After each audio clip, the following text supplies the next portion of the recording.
Chennai Metro Rail is the new crown jewel of Greater Chennai's rich tradition and grandeur. CMRL's Phase 1 project, covering 2 corridors for 45 kilometers with a total of 32 metro stations, has been successfully completed and is in operation.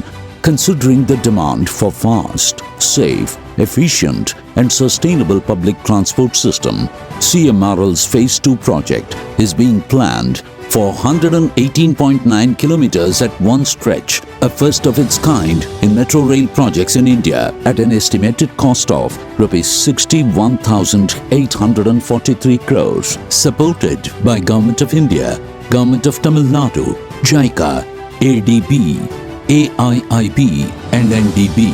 Foundation stone for Phase 2 is being laid today. Corridor 3 is a north-south corridor from Madhavaram to Sipcot with 50 metro stations comprising 20 elevated and 30 underground stations connecting the prime locations of Chennai city. Corridor 4 is the east-west corridor from Lighthouse to Punamalli bypass with 30 metro stations comprising of 18 elevated and 12 underground stations.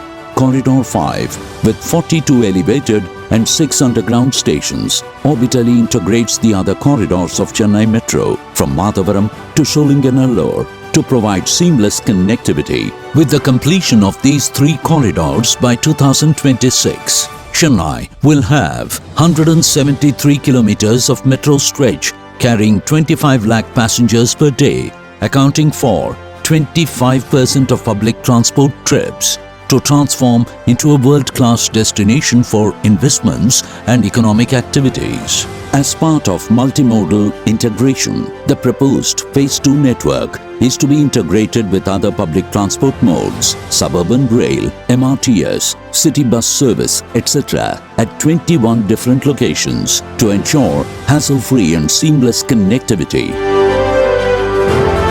Improving ease of living for people. Government's key goal.